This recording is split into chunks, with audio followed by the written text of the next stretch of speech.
ஆண்டவராகிய இயேசு கிறிஸ்து நாமத்தில் அன்பின் வாழ்த்துக்கள். இந்த மாலை வேளை ஆராதனையில் உங்களை சந்திப்பதிலே நான் பெருமகிழ்ச்சி அடைகிறேன். இந்த நாளிலும் காலை தியானித்த அந்த பகுதியிலே கொஞ்சம் நான் முதல் முறையாக யூடியூப்பில் பார்க்கிறவர்கள் இதை தெரிந்து கொள்வதற்காக முகவுரையாக சில காரியங்களை சொல்ல விரும்புகிறேன். களி கூறுதலின் மாதமாக இதை கர்த்தர் வெளிப்படுத்தினார். அதை குறித்து பார்த்தோம். 1வது பாகம் யூடியூப்பில் ஏற்றப்பட்டு கொண்டிருக்கிறது. அநேகம் 7:30 மணிக்கெல்லாம் அது ரெடி ஆகிடும். நீங்கள் போய் பாருங்கள். பார்த்துவிட்டு அதன் பிறகு இது வருகிற பொழுது தெரியும். என்னெல்லாம் நான் தியானித்தோம். கர்த்தர் நியாயம் செய்வார் என்று பார்த்தோம். உண்மையிலே நாம் இஸ்ரவேலாக இருக்கிறோமா என்று சொல்லி பார்த்தோம். அடுத்ததாக குடும்ப பின்னணியில் எப்படியெல்லாம் ஒவ்வொருத்தர் வாழ்க்கையை இழந்தார்கள், எப்படியெல்லாம் வாழ்க்கையை பெற்றார்கள், பெற்ற வாழ்க்கையை எப்படியோ பெற்று கொண்டாலும் அதே போல் கிறிஸ்துவனுடைய மனைவாட்டி சபை ஒரு அந்தஸ்தை கர்த்தருடைய ரத்தம் நமக்கு கொடுக்கிறது. கிருபையாக நாம் ரட்சிப்பை பெற்றுக்கொள்கிறோம். அதை எப்படியெல்லாம் இழக்கக்கூடாது என்றெல்லாம் பார்த்தோம். இன்று நாளிலே 3 காரியங்களிலே 2 காலையை தியானித்து விட்டோம்.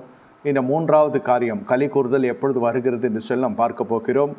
இப்பொழுது 2வது பகுதிக்குள்ளே நாம் கடந்து செல்ல போகிறோம். என திருப்பிக் கொள்ளுங்கள். 1 சாமுவேல் 2:1. அப்பொழுது அன்னாள் ஜெபம் பண்ணி, என் இருதயம் கர்த்தருக்குள் களி கூறுகிறது, என் கொம்பு கர்த்தருக்குள் உயர்ந்திருக்கிறது, என் பகைஞரின் மேல் என் வாய் திறந்திருக்கிறது, உங்களுடைய ரட்சிப்பினாலே சந்தோஷப்படுகிறேன். பிரியமான தேவனோட சனமே, இந்த இடத்துல இன்னொரு சரிதையும் அதோடு கூட நீங்கள் திருப்பிக் கொள்ளுங்க. லூக்கா 1:44. இதோ நீ வாழ்த்தின சத்தம் என் காதில் விழுந்தவுடனே என் வயிற்றில் உள்ள பிள்ளை களிப்பாய் துள்ளிற்று. என்ன கேட்டுக்கொண்டிருக்க தேவனுடைய சனமே, இந்த இடத்துல 2 முக்கியமான ஒரு பிள்ளைகள் பூமியிலே உண்டாக்கப்படுகிறாங்க, சிருஷ்டிக்கப்படுகிறாங்க. அப்பொழுது பார்ப்பீர்கள் என்று சொன்னால், இப்பொழுது எலிசபெத் மரியாளுடைய வார்த்தை கேட்ட பொழுது இப்படி சொல்லுகிறார். அவளுடைய வயிற்றிருந்த பிள்ளை துள்ளிற்று. அதனாலே எலிசபெத் பரிசுத்தால் நிறைக்கப்பட்டு உரத்த சத்தமாய், ஸ்திரீகளுக்குள்ளே நீ ஆசீர்வதிக்கப்பட்டவள், உன் கர்ப்பத்தின் கனியும் ஆசீர்வதிக்கப்பட்டது. என் ஆண்டவருடைய தாயார் இடத்தில் வந்தது எனக்கு எதினால் கிடைத்தது. இதோ நீ வாழ்த்தின சத்தம் என் காதில் விழுந்த உடனே என் வயிற்றில் உள்ள பிள்ளை களிப்பாய் துள்ளிற்று. நல்லா புரிந்து கொள்ளுங்க. இது யார்கிட்ட சொன்னது? எலிசபெத் சொல்லுகிறா, நீ வாழ்த்தின உடனே என்னுடைய பிள்ளை வயிற்றிலே துள்ளிற்று. இங்கே அன்னாள் சொல்லுகிறா, என் கொம்புகள் கர்த்தருக்குள்ளே உயர்ந்திருக்கிறது, என் கர்த்தருக்குள்ளே என் இருதயம் களி கூறுகிறது. இந்த 2 பேரும் பார்ப்பீர்கள் என்று சொன்னால் மிகப்பெரிய தீர்க்கதரிசி கருத்தருத்தலாக இருக்கிறார்கள். சொல்லப்படுகிற காரியம், இந்த மாதம் அவங்களுக்கு களி கூறுதலின் மாதம். இதில் நடக்கிற பெரிய காரியம் என்னவென்று கேட்டால், தொடர்ச்சியாய் இந்த 2 பேருமே உத்தமிகள்.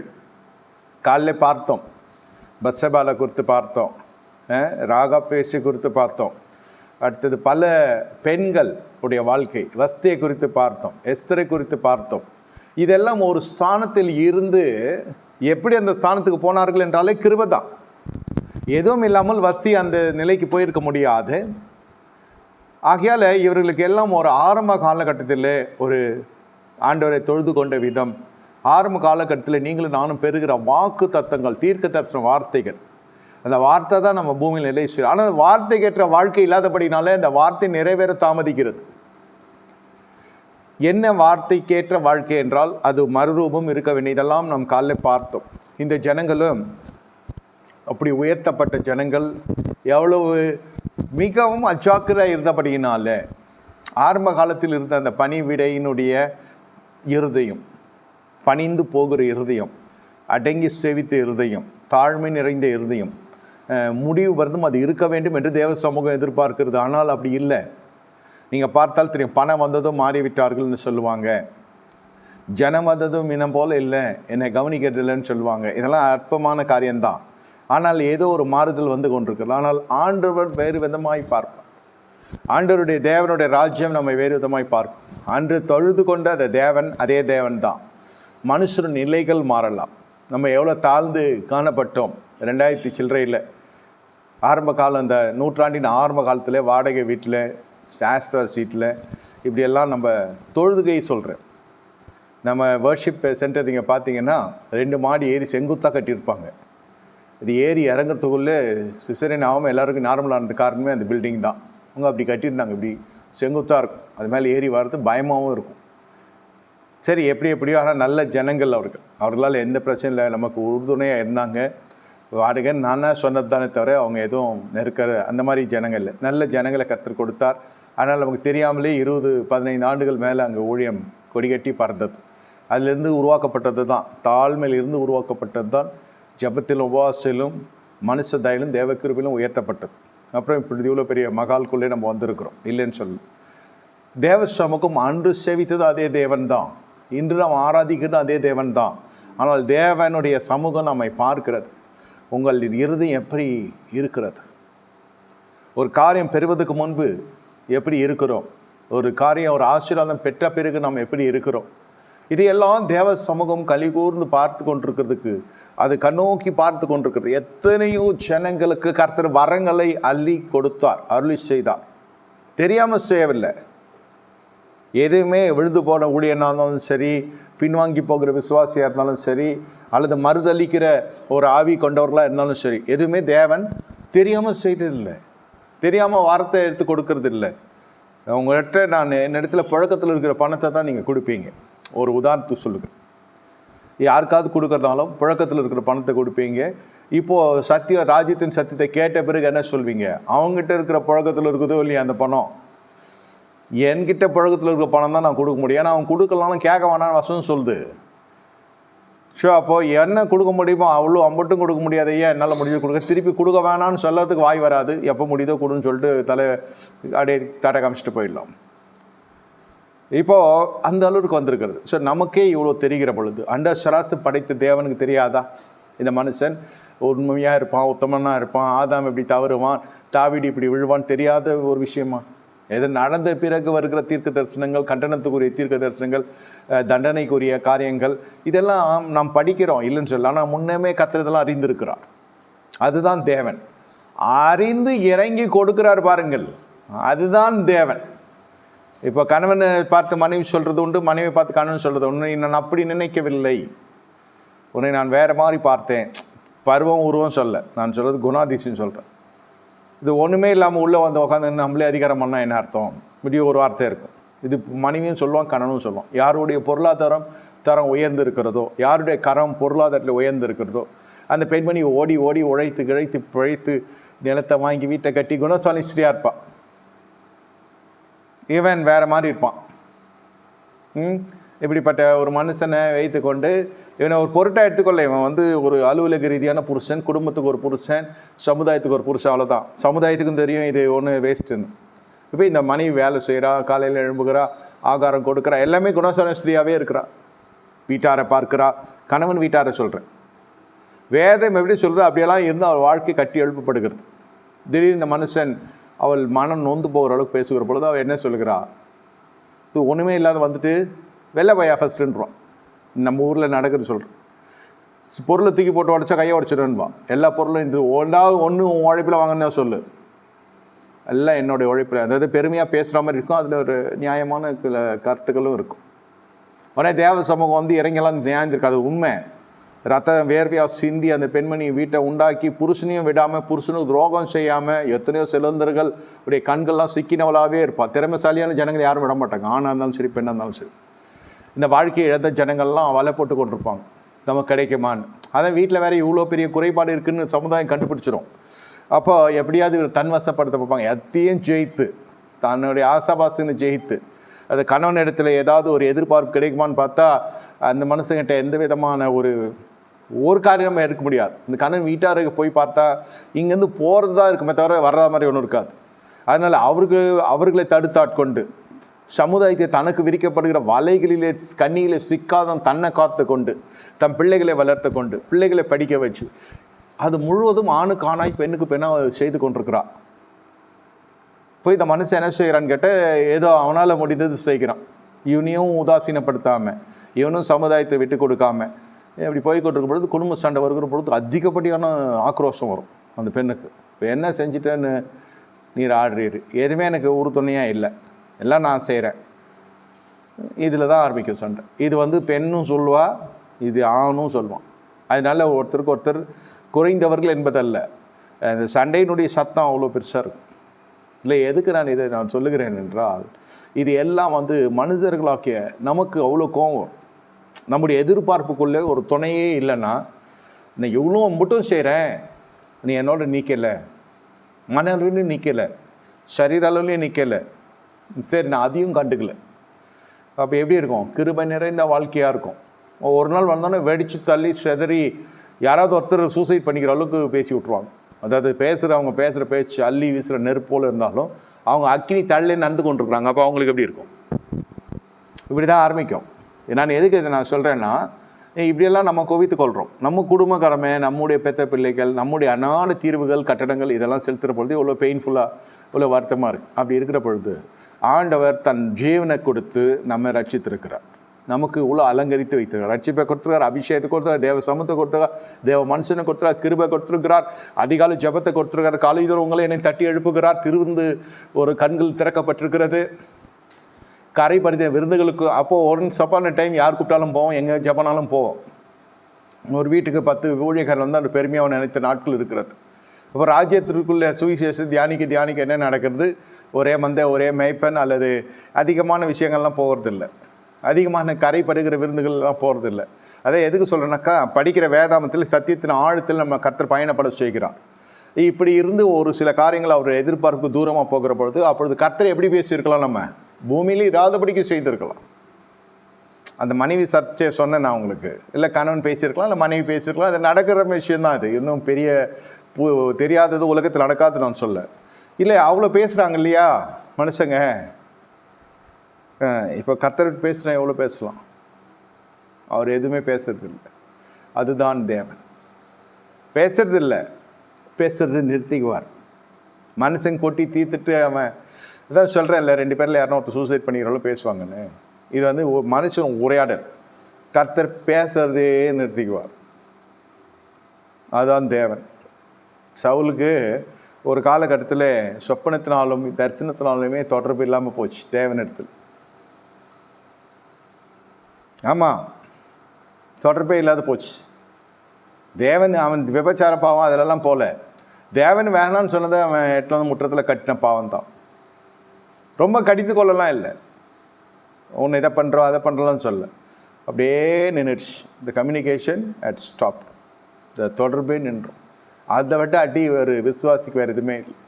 எல்லாரும் கைவிட்டாலும் கத்திரனை கைவிடலன்னு போய் உழறது தேவ சமூகம். நான் சொல்ல உங்கள் தனி ஜபம் சொல்கிறேன். தேவ சமூகம்னா கட்டடம் இல்லை, ஆலயம் இல்லை, சண்டே மட்டும்தான் நம்போம். மற்ற நாட்கள் விழுந்து கிடக்கிற தேவ சமூகம். அது வாடகை வீட்டில் இருந்தாலும் சரி, கீழேருந்து மேலே வந்தவனுக்கு ரொம்ப இனிக்கும் தேவ சமூகம். ஒரு 10க்கு 10 அறையிலிருந்து ஆரம்பித்தவன், ஒரு சாதாரண ஒரு ரூமில் ஆரம்பித்தவங்க பெரிய மாளிகைக்கு வந்து தேவன் எவ்வளோ உயர்த்தப்படணுமே தவிர தேவனை விளக்கக்கூடாது. அரண்மனைவாசியாக அன்னக்காவடியாக இருந்தது அரண்மனைவாசியாக மாறின உடனே அகில உலகத்துக்கு தெரிகிற அளவுக்கு அந்த ஆண்டவருடைய நாம உயர்த்தப்படணுமே தவிர அதிலேருந்து நம்ம என்ன செய்யக்கூடாது? நம்ம பின்வாங்கி போகக்கூடாது. நீங்கள் நேராக பின்வாங்கி போக மாட்டாங்க. தேவன் விளக்கினதை நம்ம விரும்புகிறதா, அதிலிருந்து நாம் வெளியே வரும். ஏன் நான் இதை சொல்லுகிறேன்னா, இந்த பெண்மணி அன்னாள் என்பவள் கர்த்தருக்குள்ளே கள்ளி கூறுகிறது. இன்றைக்கு கள்ளி கூறுகிறது. இந்த மார்ச் மாதத்தில் உங்களுக்கு நிந்தையை கர்த்தர் எடுக்கிற மாதம், கலிக்கூறல் மாதம். இதுவரை என்ன நடந்தது? ஆலயம் போகிறவ, ஆண்டவரை சேவிக்கிறவ, எல்கானாவினுடைய பிரியம் மட்டுமே அவளுக்கு உறுதுணையாக இருந்ததை தவிர பெனினால் பெற்றெடுத்தவ ஆலயம் போகாதவ. ஒருவேளை அழைக்கப்பட்ட வாழ்க்கைக்கும் தெரிந்து கொள்ளப்பட்ட வாழ்க்கைக்கும் அல்லது சாதாரண கிறிஸ்தவத்திற்குள் இருக்கிறவர்களுக்கும் ராஜ்யத்தின் கோட்பாடுக்குள் வருகிறவர்களுக்கு உள்ள வித்தியாசம் இருக்கும். பலிக்கு பெருங்கள் என்று சொன்னது தேவன் தான் வார்த்தை, பொதுவான வார்த்தை. ஆனால் தனிப்பட்ட விதத்தில் தேவனுடைய கரம் இவள் கர்ப்பத்தையே அழைத்து இருக்கிறது. 1 சாமுவேலில் நீங்கள் வாசித்து பார்ப்பீர்கள் என்று சொன்னால் 1வது அதிகாரத்திலே கர்த்தரோ அவளை சிறுமைப்படுத்தும்படியாக அவர் கர்ப்பத்தை அடைத்து வைத்திருந்தார் என்று வேதத்தில் வாசிக்கிறோம். 1 சாமுவேலில் இப்படியா எழுதப்பட்டிருக்கிறது. ஏன் ஐயா எல்லா பெண்களை விட்டு கர்த்தர் இந்த பெண்மணி இப்படி சோதிக்கிறார்? அப்படி என்ன பாவம் இந்த பெண்மணி செய்தால் என்று சொல்லுகிற அளவிற்கு இந்த பெண்மணியுடைய வாழ்க்கை காணப்பட்டு கொண்டிருக்கிறது. 6வது வசனம் சொல்லுகிறது, 1 சாமுவேல் 1:6 சொல்லு, கர்த்தர் அவர் கர்ப்பத்தை அடைத்திருந்தபடியினால் அவருடைய சக்கலத்தை அவள் துக்கப்படும்படியாக மிகவும் விசனப்படுத்தினாள். ஏன்? தேவனுடைய செய்கை நன்மைக்கு எதுவாக இருக்குன்னு பார்த்தா ஆலயம் போகிறவ, ஜெபிக்கிறவ, கர்த்தருக்குள்ளே உத்தமையாக வாழ்கிறவ, இவளுடைய கர்ப்பத்தை கர்த்தர் திறப்பார்னு தானே நம்ம நினைப்போம். பெரசேகராங்க நான் பிரசவத்தை தடுப்பேனான்று தான் பொதுவான வசனம். இங்கே கர்ப்பத்தை அடைத்திருந்தபடியினால் ஏன் அந்த அடைப்பு? ஏதோ ஒரு அடைப்பு. எனக்கு மட்டும் வாசல் திறந்த வாசல் சிலருக்கு மூடிடும். அதுதான் சொல்கிறது. யோபின் காலத்தை போல ஒரு காலத்தில் நல்லா செழித்து காணப்பட்டேன், வருமானத்துக்குரிய வருமானம், வளத்துக்குரிய வளம். அப்போ இவ்வளோ பக்தியாக கூட இல்லைன்னு சொல்லியிருக்காங்க நிறைய பேர். இவ்வளோ தூரம் ஆழமாக கூட நான் பயணப்படலை.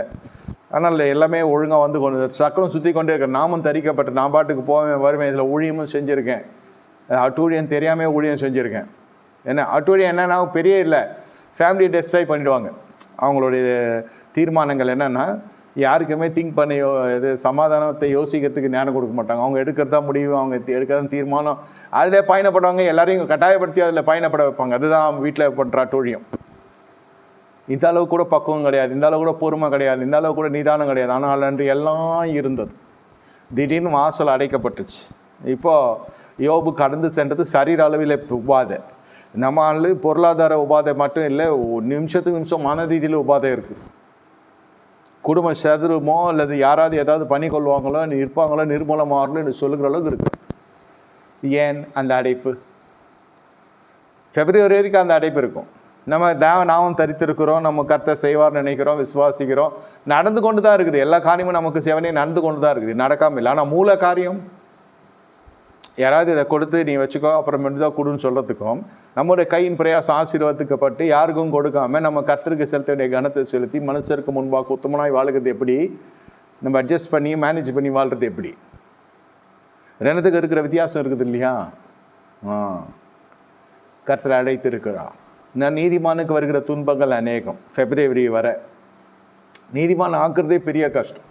ஆனால் ஆன நீதிமானுக்கு துன்பம் வந்தால் தேவ சமூகம் நம்ம என்ன நினைப்போம்? நம்ம வேலைக்காரங்களை வச்சுருக்கவங்க சொல்லுவாங்க, ரொம்ப ப்ரெஷர் கொடுத்தா ஓடி போடுவான், வேலை கிடைக்க மாட்டான். இன்னொருத்த வந்தெல்லாம் வேலை காட்டுவான், இவன் வேலை செய்வான். அதனால் கூடுமான வரைக்கும் நம்ம இறங்குவோம். தேவ சமூகம் அப்படி இறங்கி போக வேண்டிய அவசியம் இல்லை. நீங்களும் நானும் தான் அதுக்கு முன்பு பணிய வேண்டுமே தவிர நமக்கு முன்பு அது பணிய வேண்டிய அவசியம் இல்லை. ராஜ்யத்தினுடைய பார்வை நான் சொல்லுகிறேன். நாம் விசுவாசிகள் நாம் தான் கர்த்தரை செய்யும். சிருஷ்டிகரை பார்த்து சிருஷ்டி என்னாலும் கேள்வி கேட்க முடியாது, ஏன் என்ன இப்படி சிருஷ்டித்தீர்? இதுதான் விஷயம். இந்த இரவு வேலையிலே ஒன்று தெரிந்து கொள்ளுங்கள், இந்த கர்ப்பம் ஏன் அடைக்கப்பட்டது, ஏன் யோபுக்கு சரீரத்தில் இந்த பாதை வருகிறது, இந்த உபாதை வருகிறது, ஏன் ஆபிரகாமுக்கு பிள்ளை இல்லாமல் போனது, ஏன் ஈசாக்கு வீட்டில் இந்த மாதிரி ஒரு ஏசா எழும்ப வேண்டும், எல்லாமே தேவ பக்தி கொண்டவர்கள் தான். ஏன் எலிசபெத்துக்கு நேரங்கள் தாழ்த்தி ஸ்ரீகளுக்குரிய வழிபாடெல்லாம் நின்ற உடனே கருத்தரிக்க வேண்டும், ஏன் மரியாளுக்கு திருமணத்துக்கு முன்பு கருத்தரிக்க வேண்டும்? இதுக்கு எல்லாம் விடை உங்களிடத்தில் இருக்காது. அதே போல்தான் இது விடை ஒரு காரியத்துக்கு விடை சொல்லினா கூட இந்த கிறிஸ்மஸே வந்துடும், நீங்கள் தேடி கண்டுபிடிச்சாலும் கிடைக்காது. ஏனென்றால் இது ஒரு காரியம், தேவன் சம்பந்தப்பட்ட காரியம். இது யாருக்கும் விளக்க வேண்டும் என்ற அவசியம் தேவ சமூகத்துக்கு கிடையாது. நீங்கள் அதை புரிந்து கொள்ள வேண்டிய விதத்தில் புரிந்து கொள்ள வேண்டும். ஆனால் இந்த உபத்திரத்து வழியே கடந்து சென்ற ஒரு வார்த்தை சொல்லுவாங்க, நான் உபத்திரப்பட்டது நல்லது, அதனால் உங்களுடைய பிரமாணங்களை கைகொள்ள முடியும். அந்த உபத்திரம் என்னை உதாசீனப்படுத்தவில்லை, அந்த உபத்திரம் என்னை என்ன செய்யவில்லை, மனுஷன் உதாசீனப்படுத்தலாம். தேவன் என் உபத்திரவத்தை கண்ணோக்கி பார்க்கவில்லை. அந்த பின்வாங்கி போகிற ஜனங்களுடைய மனநிலைன்னா, இந்த கஷ்டம்லாம் அனுபவிச்சு தேவன் தானே, கஷ்டமே கர்த்தர் கொடுத்தாருன்னுவான். இந்த சிலுவையில் இருக்கிற ஒரு கல்வன் சொன்ன மாதிரி கூட இருக்காது. நாம் தவறு செஞ்சிட்டோம், நம்ம செஞ்சது தவறு, அவர் என்ன செய்வார்? அவரை பற்றி அப்படி சொல்லலாமா? நீ என் ராஜ்யத்தில் என்னோடு கூட இருப்பாய், பரதேசில் நீ இருப்பாய், பரதேசியை கர்த்தர் கொடுக்குறார், நீ பரதேசில் என்னோடு இருப்பாய். முடிச்சு ஒரு ஸ்தானம் கொடுக்குறா, ஒரு இடத்த கொடுக்குறா. மரித்த பிறகும் பேச்சு தான். தேவன் மயங்குகிறவர் அல்ல, இறுதித்தினால வாய் பேசும். கடைசி வரைக்கும் ஒருத்தன் ஏற்றுக்கொள்ளவே இல்லை, கடைசியில் ஒருத்தன் ஏற்றுக்கொள்ளுகிறான். அதுபோல் இந்த உபத்திர காலத்தில் கூட, ஆண்டவரே நான் தான் ஏதோ தெரியாமல் செஞ்சுட்டேன், உம்முடைய ஞானம் என்னை காப்பாற்று, நான் தான் புத்தி இல்லாமல் போயிட்டேன், உம்முடைய அறிவு வானத்தை விரித்து அதில் சிருஷ்டிகளெல்லாம் வைத்திருக்கு, பூமியை உண்டாக்கி அதில் சகல சிருஷ்டிகளும் வைத்திருக்கு. இது அனைத்தையும் யாருக்கு வைத்திருக்கிறீர் என்றால் மனுஷனுக்கு தான் வைத்திருக்கு. ஆதாமுக்கு வைத்தீர், ஆதாம் இழந்தாச்சு. இப்போ கிறிஸ்து இயேசுக்குள்ளாக நாங்கள் ஏதேன் தொட்டான ஆசீர்வாதத்தை சுதந்திரிக்கிறோம். இப்பொழுது எங்களுக்கு என்ன செய்வேன் என்று தெரியவில்லை. இப்படி சொல்லுகிற பட்சத்தில் கர்த்தர் இறங்குவார். ஆனால் இந்த இடத்துல கர்ப்பம் அடைக்க இதெல்லாம் எவ்வளோ பேசியிருக்கோம் நம்ம. இந்த பெண்மணி எதெல்லாம் ஜெபிக்க தெரியாதா என்ன? எவ்வளோ சொல்லியிருக்கலாம். ஆண்டவரே நீர்தான் நீர்தான் நீர்தான், இல்லை அழுதாவது தீர்த்திருக்கலாம். இல்லை அழாமல் இருக்கிற கண்களை கூட இருக்கிறவ நல்லா வளர்ந்து கொண்டே வரா. அவள் பிள்ளைகள் இருக்கிறது அது அவ்வளோ டக்குன்னு என்ன நினைக்க ஆவிக்குரியவங்கள். அவங்க ஜெபிக்கிறது கூட இல்லை, நம்மளுக்கு போராடுறது கூட கிடையாது, நல்லாவே இருக்காங்க.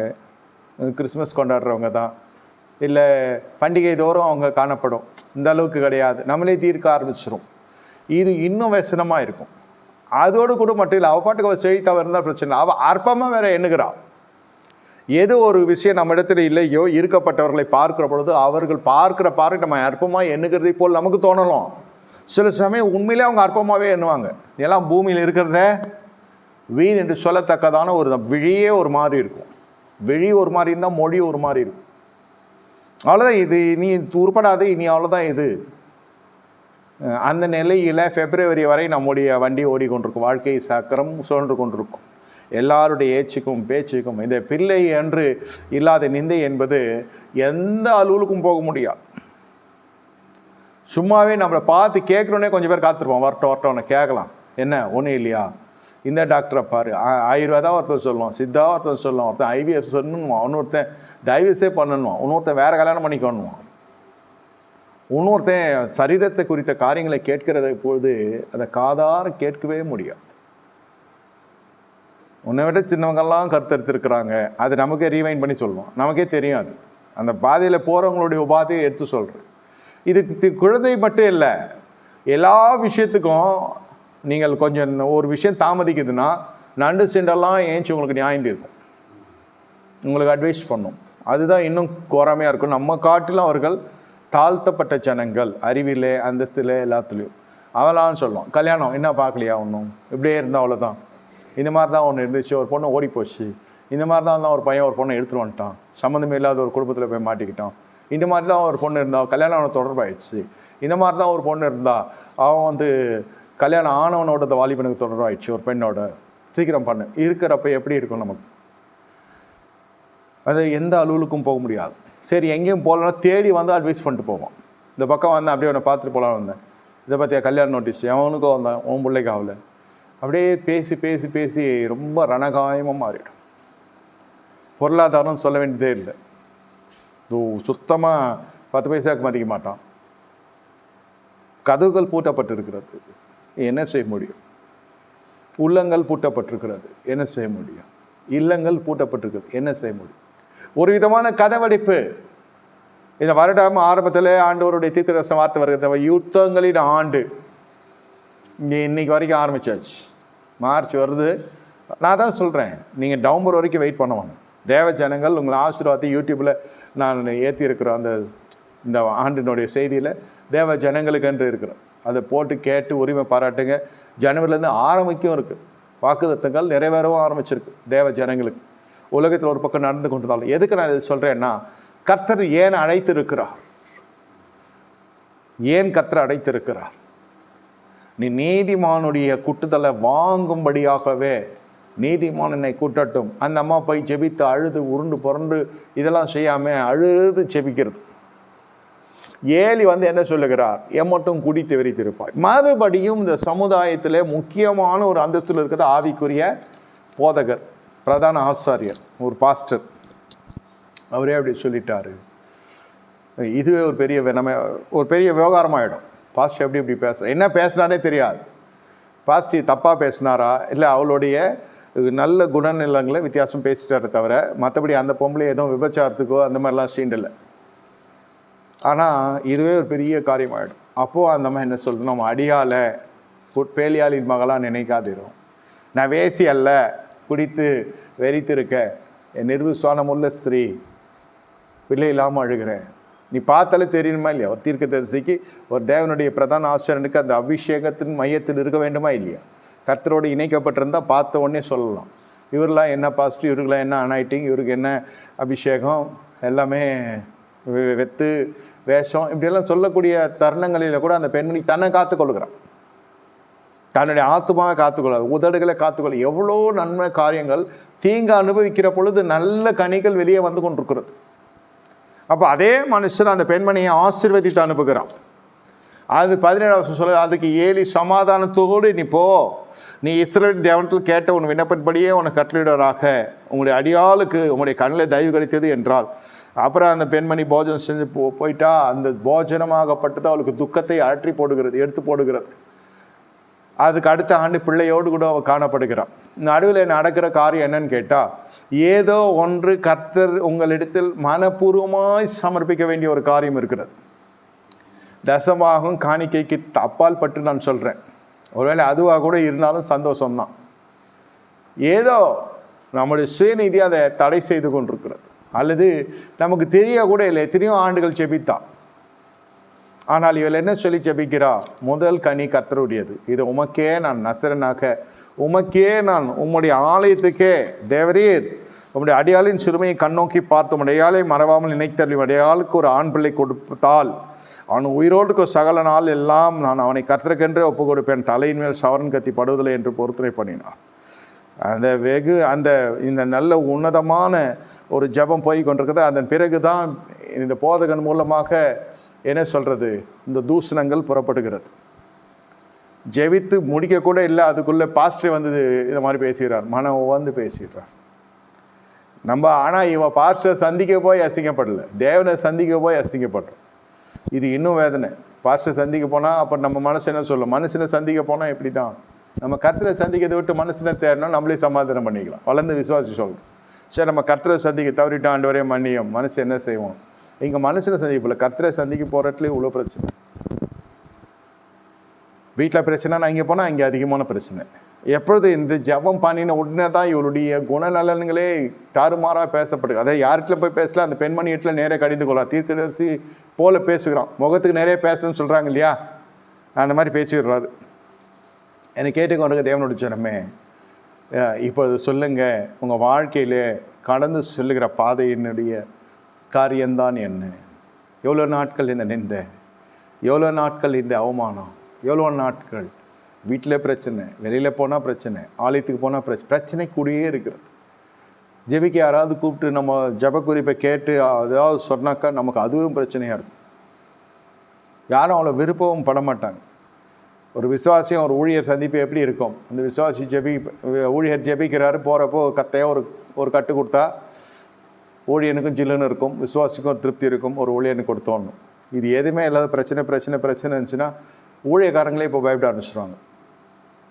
இப்போ இதுக்கு ஜெபம் பண்ணி நமக்கு வந்துருமோ ஏதோ ஒன்று. இப்போ அப்படி ஆயிடுச்சு இல்லையா? கர்த்தர் உங்களை தனிமைப்படுத்துகிறா, கர்த்தர் உங்களை சிறுமைப்படுத்துகிறா. இந்த இடத்துல வேதம் அழகாக எழுதப்பட்டிருக்கிறது.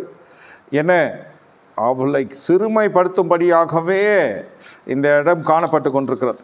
கர்த்தர் அடைத்திருக்கிற அடைப்பு உங்களுக்கு சிறுமையை கொண்டு வரும்.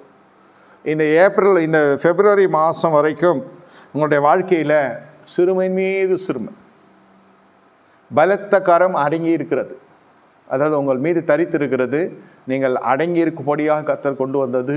இதுகாலம் வரை கர்த்தர் உங்களை அடங்கியிருக்க மறைத்தே, கர்த்தரின் நிழலால் மூடி மறைத்தே பவனி வர செய்தார்.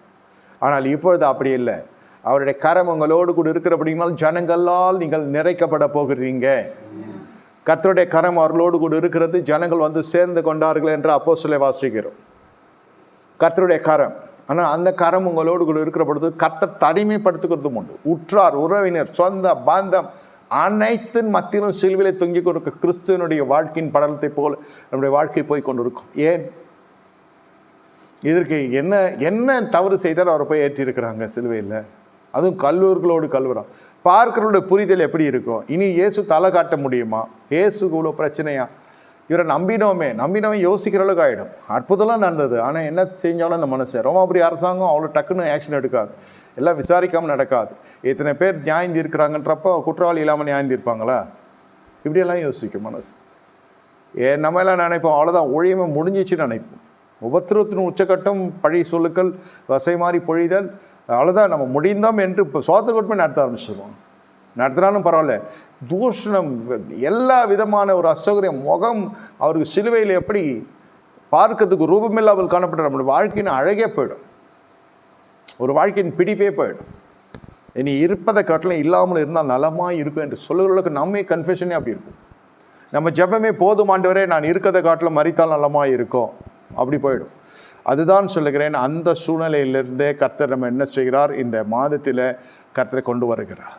உங்களிடத்தில் இருக்கிற ஒன்று கர்த்தருக்கு தேவை. உங்கள் மூலமாக, அதாவது அன்னாள் மூலமாக சாமுவேல் பூமிக்கு வர வேண்டும் என்பது தேவ சித்தம்.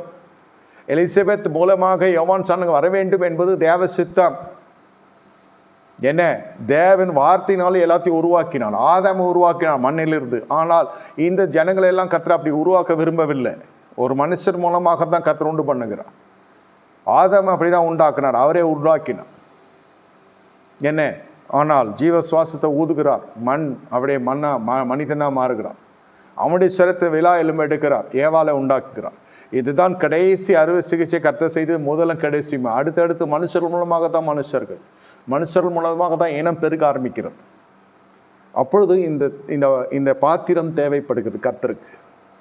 நீங்கள் உபத்திரவத்தின் உச்சகட்டத்தில், அவமானத்தின் உச்சகட்டத்தில், சிறுமைப்படுத்த உச்சகட்டத்தில் இருந்தாலும் நினைத்து கொள்ளுங்கள், நான் கர்த்தருக்கு தேவை என்பதை மட்டும் உணர்ந்து கொள்ளுங்கள். உங்கள் இருதயம் களி கூறும். மனுஷனுக்கு எவ்வளோ நம்ம ஆகாதவர்களாய் போகிறோமோ, தேவ சமூகத்தை நம்ம மிகவும் வேண்டியவர்களாய் காணப்படும். நீங்களும் நானும் தேவ சமூகத்தை சார்ந்திருக்கும்படி தான் இந்த அனுபவங்களை கர்த்தர் தருகிறார். மனுஷர்கள் பொல்லாதவர்கள், கெட்டவர்கள் இல்லை, எல்லாமே லாபகரமாக தான் பார்ப்பாங்க மனுஷர்கள். அதை தனக்கு என்ன ஆதாயம் தான் பார்ப்பாங்க. ஆனால் கர்த்தர் மட்டும் என்ன செய்கிறார், அவர் வேறு விதமாய் நம்மை பயன்படுத்தி கொள்ள அல்லது பிரயோஜனமுள்ள பாத்திரமாய் கர்த்தர் மாற செய்கிறார். எத்தனையோ பெண்கள் இருக்கிறாங்க, எதுக்கு அன்னாள்? எத்தனையோ பெண்கள் இருக்கிறாங்க, எதற்கு எலிசபெத்து? இது அன்னாளை விட கோரமே எலிசபெத். வயதான காலத்தில் சரி எல்லாம் முடிந்தது, கணவன் ஆசிரியர் ஊழியம் செய்கிறான், நீதிமானாக இருக்கிறான், நமக்கு பிள்ளை என்பதே இல்லை. நம்ம சபைக்கு வர பிள்ளைக்கு தான் நம்ம பிள்ளைக, ஊழியத்தில் இருக்க பிள்ளைக்கு தான் எங்கள் பிள்ளைக. இந்த தியாக மனப்பான்மையோடு நம்ம வாழ்க்கை போய்கொண்டிருக்குது. ஒரு கரும்புள்ளி கிடையாது. பிள்ளை இல்லை என்பது தான் ஒரு குறையே தவிர வேறு எந்த ஒரு கரும்புள்ளியும் கிடையாது. நல்ல சாட்சி சகரியாவுக்கு நான் சொல்றது யோவான் சொன்ன தகப்பன், லோக்கா 1ஆவது அதிகாரத்தில் நமக்கு தெரியும், நம்ம படிக்கிறோம். இந்த மனுஷன் தேவனுடைய எதிர்பார்ப்பின்படி, அதாவது விசுவாச குறைவினால் என்ன நடக்குது, தேவதூதன் கடிந்து கொள்கிறான், இதெல்லாம் நடக்கிற வரைக்கும் பேசாதிருப்பான் என்று நாக்கு கட்டப்படுகிறது. அப்போ கூட வெளில இருக்க ஜனங்க என்ன நினைக்கிறாங்க, ஐயா ஏதோ தேவ தரிசனம் பார்த்துருக்கிறார் போல இருக்கிறது என்று சொல்லி நினைக்கிறாங்க. அப்படிப்பட்ட ஒரு சிந்தை வந்துடுச்சு அவங்களுக்கு. அதாவது நற்சாட்சி, இதெல்லாம் வந்து பொய் சாட்சி இல்லை, நற்சாட்சி. இதே மாதிரி ஒரு திரைச்சீலை இருக்கிறது. திரைச்சீலைக்குள்ளே ஆசாரியரையும் மகாபரிசுத்தத்தில் இருக்கிறார். காபிரியல் தூதன் இறங்குறார். ஆராதனை ஒழுங்கு பார்த்தீங்கன்னாக்கா செய்த ஆராதனை தேவதூதனே வந்து இறங்குறான். தேவதூதன் தான் வந்தாலும் சொல்ல முடியல, என்னென்னு தெரியல, வெளியில் வந்தால் வாய் பேச முடியல. எத்தனையோ பேர் சொன்னாங்க பவுல் ஏதோ தவறிச்சிட்டா, அதனால தான் அந்த வீரியப்பா அந்த பூச்சி வந்து அவர் கையை கடிக்க வந்துச்சுன்னா, ஏதோ ஒரு அசௌகரியம் வந்துச்சுனாக்கா ஏதோ செஞ்சுருக்கான், அதனால தான் நடக்கும். என்னமோ பாவம் பண்ணிட்டார், அதனால தான் இந்த மாதிரி ஆகிட்டார் இந்த ஊழியக்கார் அப்படி சொல்கிறது பெரும்பான்மையான ஜனங்க. சபையார் முழுவதுமே நினைக்கிறாங்க ஐயா தேவ தரிசனம் பார்த்தார். அந்த தேவ தரிசனம் எங்கே வந்துச்சுனாக்கா, தானியேல் தேவ தரிசனத்தை பார்த்து இடுப்பு எலும்புகள்லாம் நவுந்துடுச்சு. தரிசனம் சரீரத்தை அழித்து, அதாவது முழுசாக அழிக்காமல் பலவீனத்தை உண்டு பண்ணணும். உபவாசம் ஒரு விதமான பலவீனத்தை உண்டு பண்ணணும். நல்லதும் சரி, உபவாசம் ரெண்டும் இருபுறம் கருக்குள்ள பட்டயம். நாம இருந்தால் அதுக்கு நமக்கு தீங்கு உண்டாக்கும், கர்த்தரால் சொல்லி இருந்தால் நமக்கு நன்மை உண்டாகும். ஆனால் தரிசனம் அப்படி அல்ல. சில தரிசனங்கள் நம்ம பக்தி விருத்திக்குள்ளான, சில தரிசனம் நமக்கு புது சிஸ்டம் நம்ம மாற்றும், சில தரிசனம் நம்மளுடைய வாழ்க்கையை உண்டு இல்லைன்னு பண்ணிடும். இப்போ இஸ் நாட் ப்ரிப்பேர்ட். தரிசனம் என்ற தலைப்புக்குள்ளம் போல, ஆனால் கொஞ்சம் கொஞ்சம் சொல்ல விரும்புகிறேன். சவுலாக இருக்கிற பொழுது பவுல் ஒரு தரிசனத்தை பார்க்குறான். நீ துன்பப்படுத்துகிற இயேசு நானே என்றான். தரிசனம் வந்தது, வார்த்தை வந்தது, வெளிச்சம் வந்தது, மிகப்பெரிய ஒரு பிரத்யேக தரிசனம். பார்த்தா கண்ணு போச்சு. இது மிகப்பெரிய பிரதேச தரிசனம். தேவ திட்டத்துக்கு தூரமாக இருக்கிறதுக்காக சொல்கிறேன். இவருக்கு பார்த்தா வாய் ஸ்பீச் போச்சு, பேச முடியல. ஊமை ஆனா இல்லையா, அவன் குருடனானா, இவன் ஊமை ஆனான். அவன் செஞ்ச ஊழியம் என்ன, அடித்து வெட்டி குத்தி கொலை பண்ணுறது. அதாவது இயேசுக்கு எதிரான ஒரு குரூப் எழும்புதுன்னு அது மன்னிக்கும். பிதாவுக்கு தேவனுக்கு விரோதமாக ஒரு குரு எழுப்புகிறது. யோகா தேவனுக்கு விரோதமாக இருக்குது. மேசியா வரப்போகிறார், இவர் தான் மேசியான்னு தெரியல. அது தேவன் தண்டித்தான்னு சொல்ல, தெரிந்து கொள்ளுதல் இருக்கிறது. பாத்திரம் என்னமோ அழிக்கப்பட்ட பாத்திரம் மட்டுமல்ல, தெரிந்து கொள்ளப்பட்ட பாத்திரம். செய்யறது என்னமோ உற்சாகத்தின் ஊழியம், ஒரு வைராக்கியத்தின் ஊழியம் இல்லைன்னு சொல்ல. அவங்களாம் எலியாவினுடைய ட்ராக் ரெக்கார்டை ஃபாலோ பண்ணி வராங்க. இவனை விட்ற, அவனை இந்த கள்ளத்திற்கு வெட்டி கொன்றான்லாம் வாசிக்கணும் இல்லையா, இது அந்த கேட்டகரி. இது சுத்தமாக இது சப்ஜெக்டு ரொம்ப தூரம். இவங்க ஜூடாயிசமில் இருக்கிறாங்க, எழுத்தின்படி சொல்லணும்னா கிறிஸ்டியானிட்டிக்குள்ளே வரல. அப்போ கேட்டால் கிறிஸ்டியானிட்டியே இல்லைன்னுமா. பவுலுக்கு அப்புறம் தான் வந்தது கிறிஸ்தவர்கள் என்று அழைக்கப்பட்டது எங்கே? அந்திரேய பட்டணத்தில் அழைக்கப்படுகிறாங்க. அதுக்கு முன்னாடி நான் யூதன், நான் பரிசேயன், நான் பெஞ்சமின் கோத்திரத்தான், இப்படி தான் பேசுவான். அந்த அட்டவணை நல்லா தெரியும். குலம் என்ன, கோத்திரம் என்ன, என்ன மொழி என்ன, படிப்பு, அந்த மாதிரி தான் போயாச்சு. அந்த ஒரு அட்டவணையின் கீழ் வருகிறது. அதனால் எனக்கு எல்லாம் தெரியும். பிரதான ஆசிரியர்லாம் நாங்கள் ஒன்றா உட்காந்து சாப்பிடுவோம். அவங்ககிட்டே நான் ஆர்டர் வாங்கியிருக்கிறேன், ஒன்றும் பண்ண முடியாது. சட்டமும் தெரியும், எல்லாமே தெரியும், எனக்கு வேதமும் தெரியும், சட்டமும் தெரியும், என்ன பண்ண முடியும்? அந்த மாதிரி பவுல். அப்போது அந்த தரிசனம் என்ன செய்கிறது? ஆயத்தமாக இல்லாத மனுஷன்.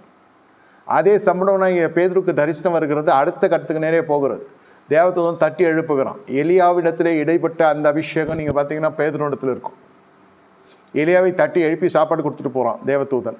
சொல்லிட்டு போகிறான், நீ எழுப்பி போகணும், இன்னும் உனக்கு ஓட்டம் இருக்கிறதுன்னு. காகலமாக உணவு இருக்கிறது, அது வேறு. அதே போல் பவுலை தட்டி எழுப்பி கதவு திறந்துருக்கிறது, கிளம்பு. ஒவ்வொரு வாசலாக திறந்து சிறைச்சாலையிலேருந்து வெளியே கொண்டு வருகிறார் தேவதூதன். You can see the anointing getting connected with Saul and Elijah. எலியாவுக்கும் அந்த பேதுருவுக்கும் நீங்கள் பார்த்தீங்கன்னாக்கா ஒரே விதமான அபிஷேகத்தினுடைய கிருபைகள் செயல்படுறது நீங்கள் பார்க்கலாம். கிரியைகள் வித்தியாசம். இங்கே ஆக்கப்பூர்வமான பணிவிட, அங்கே அழிக்கிற பணிவிட. ரத்தம் சிந்தப்படுவதற்கு முன்பு, ரத்தம் சிந்தப்பட்ட பிறகு. கிறிஸ்துவுக்கு முன் காணப்பட்ட முக்காடு போடப்பட்ட ஒளி, இந்த முக்காடு நீக்கப்பட்ட ஒளி. அது விருத்த சேதனை மையப்படுத்தி செய்கிற ஒளியும், இந்த விருத்த சேதனை இருதயத்தில் மையப்படுத்தி செய்கிற ஒளியும். புது சிருஷ்டி தான் காரியம். அங்கு சிருஷ்டி வெறும் யெகோவா தேவனை தொழுது கொள்கிறது தான். எல்லா புறஜாதிகளுமே அந்நியர்கள் தான் பழைய ஏற்பாட்டில். இங்கே புதிய ஏற்பாட்டில் இப்போ எல்லாமே ஆண்டவருக்குள்ளே அவங்க அறுவடைக்காக ஆயத்தமாக இருக்கிற கதிர்களை போல பார்க்குறோம். அவரை ஆதாயப்படுத்த பார்க்குறோம், அல்ல சேதப்படுத்த பார்க்கறதில்ல. பழைய ஏற்பாடு என்ட்ரிலே ஆப்போசிட், உங்களுக்கு தெரியும் இல்லை. எதுக்கு இதை நான் சொல்லுகிறேன்னா, தரிசனங்கள் நம்ம ஆயத்தமாக இருந்தால் தான் பக்குவமாக இருக்கும். என்ன சபை விரும்பும், என் கர்த்தர் தரிசனம் ஆகணும். இந்த தரிசனங்களும் சரி, இந்த வல்லமைகளும் சரி, இந்த எதிர்பாராத திருப்பு முனைகள், தெய்வீக அனுபவங்கள் வர வேண்டும் என்றால் அநேகர் உபவாசிப்பாங்க, அநேகர் ஜெபிப்பாங்க, அநேகர் இந்த அனுபவங்கள் கொண்ட ஊழியரிடத்தில் நெருங்கி பழக விரும்புவாங்க. எதுவுமே வேணாம், நல்லா புரிந்து கொள்ளுங்க. சகிக்க கற்றுக்கொள்ளுங்க, மீதி கர்த்தர் பார்த்துக்கொள். ஜெபிக்க தெரிந்தவர்களுக்கு சகிக்க தெரியுமான்னு கேட்டால் கேள்விக்குறி தான். சகிப்பு நிர்பந்திக்கப்படுகிறது.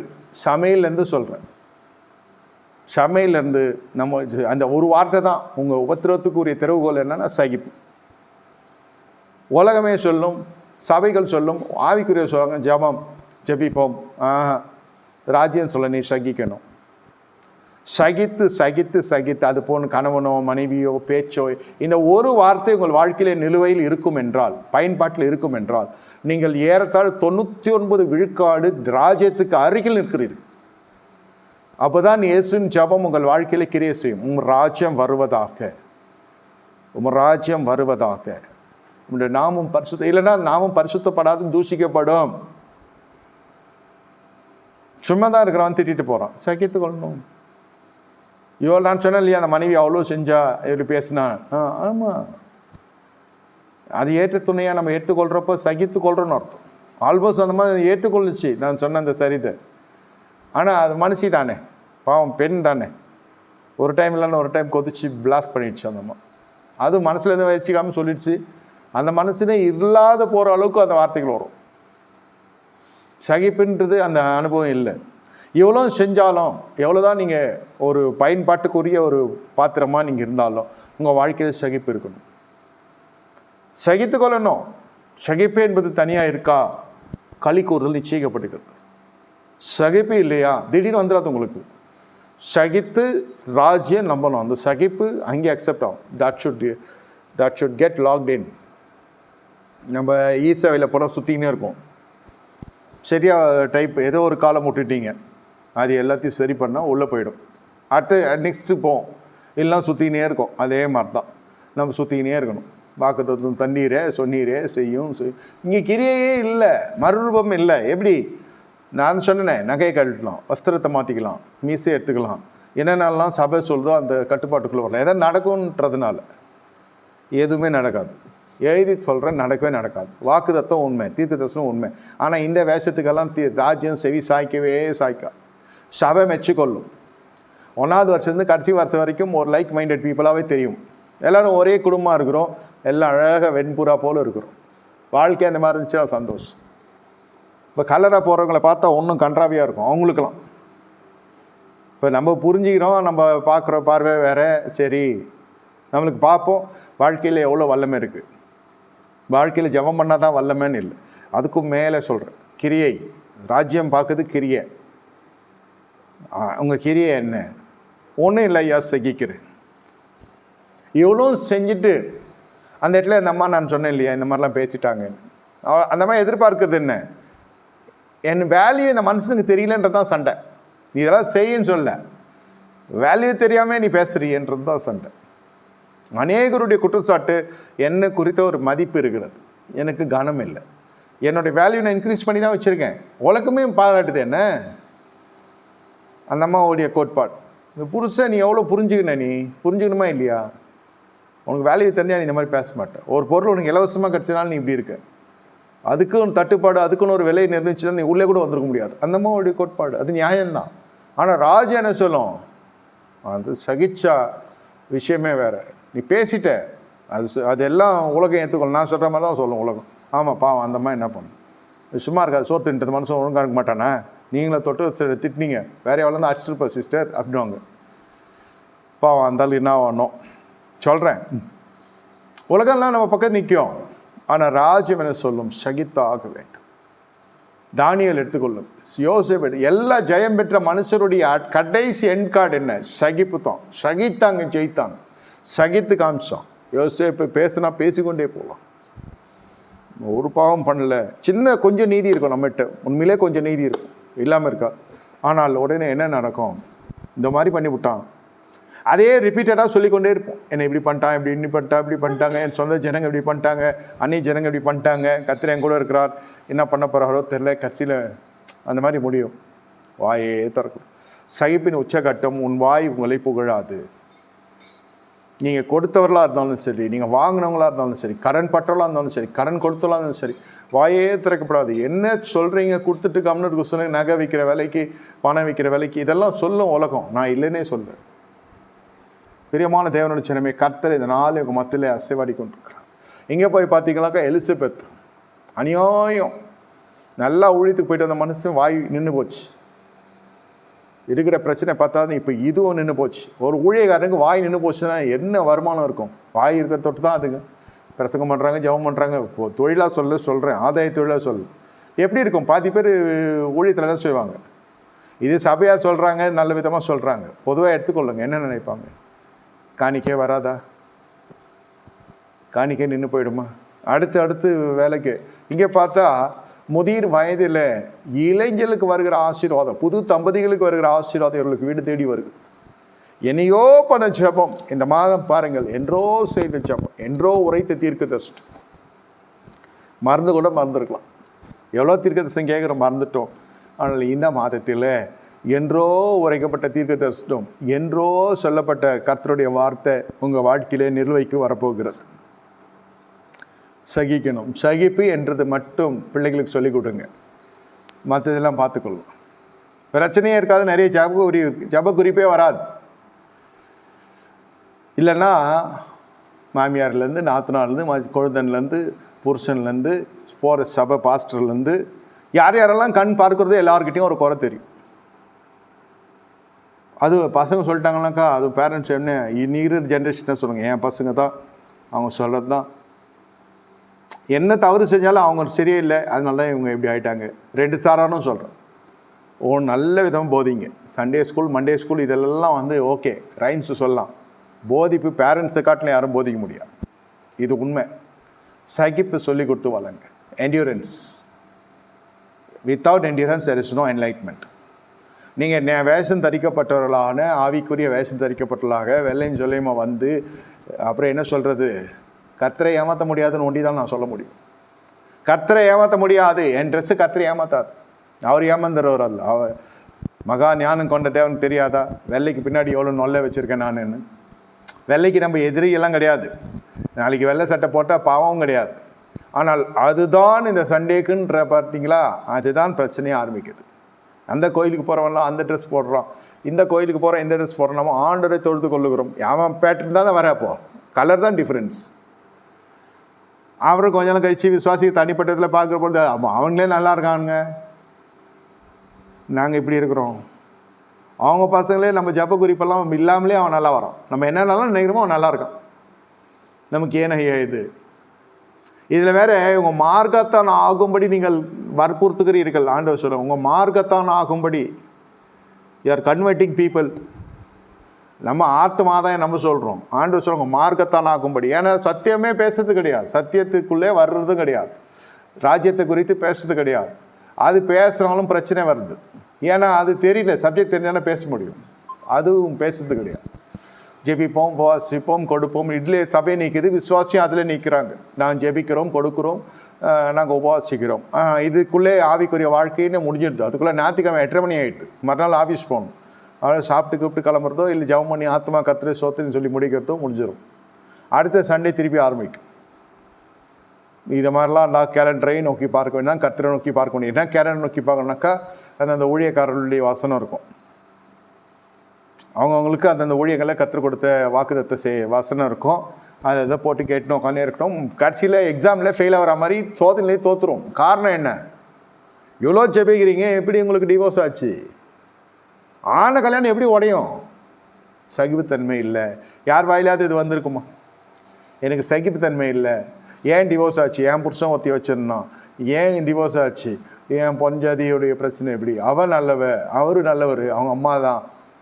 இப்படி தான் இருக்குமே தவிர எனக்கு சகிப்புத்தன்மை இல்லை. இந்த தெளிவு வந்துச்சுன்னா உடஞ்ச கல்யாணம்லாம் திரும்பி உயிர்த்தெழும், உடஞ்ச உறவுகளெல்லாம் மறுபடியும் உயிர்த்தெழும்.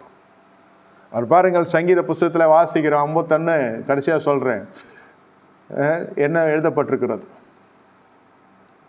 நான் சந்தோஷம் மகிழ்ச்சியும் கேட்கும்படி செய்யும்.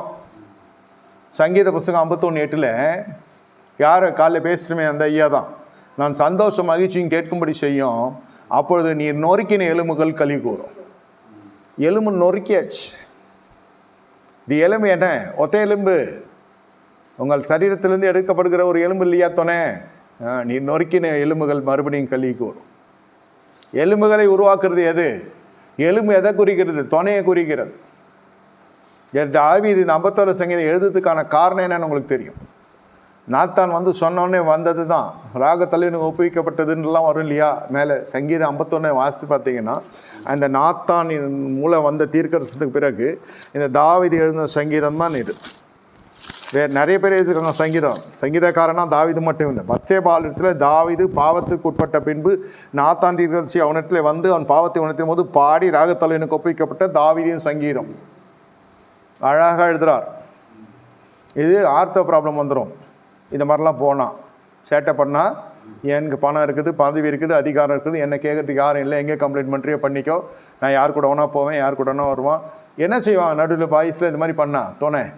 ஆணும் சொல்கிறேன், பெண்ணும் சொல்கிறேன். பொம்பளைங்க தாவீதும் இருக்குது, ஆம்பளைங்க தாவீதும் இருக்குது. இது மாதிரிலாம் பண்ண என்ன செய்யும்? தெய்வமாக பார்த்து அடிப்பார். யாரும் சபிக்க வேண்டியதில்லை. அதாவது இதெல்லாம் பிரச்சனை. நீ நொறுக்கின எலும்புகள் களி கூறும்படி செய்யும். நற்செய்தி வரல, சந்தோஷம் மகிழ்ச்சியும் கேட்கும்படி செய்யும். ஞானத்தை எனக்கு தெரியப்படுத்தும். 6வது வசனம் கடைசியில் சொல்லுது, அந்த கருத்தினுடைய ஞானத்தை எனக்கு தெரியப்படுத்தும். ஃபுல்லாக காலி உங்கள் சமூகம். 11வது வசனம், சமூகத்திட்டு தள்ளாமல் பரிசுத்தாய் நட்டு எடுத்துக்கொள்ளாமல் இருக்கும்.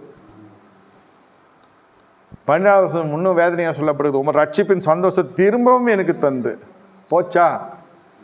போய் அந்த நான் காலையில் பத்சேபாளை குறித்து பேசணும், சாயந்தரம் பாருங்கள் இப்போது தாவீது குறித்து பேச வேண்டிய சூழ்நிலை வருது. விளையாட்டு இல்லை. நீங்களாம் நினைக்கிறத போல் அது மிக சாதாரணமான விஷயமா இருக்கும். உலகத்துக்கு நமக்கு உற்சாகமான ஆவி போயிடும், என்ன ரட்சணத்தின் சந்தோஷம் போயிடும். அதுக்கப்புறம் எலும்புகள் ஆரோக்கியம் இருக்காது, என்ன நம்ம பர்சனாலிட்டியே மாறிடும், ஞானம் போயிடும். முதல்ல ஞானத்தால் மேலே வருது, ஹவு பிரில்லியன்ட் அப்படின்னு உலகம் சொல்லும்.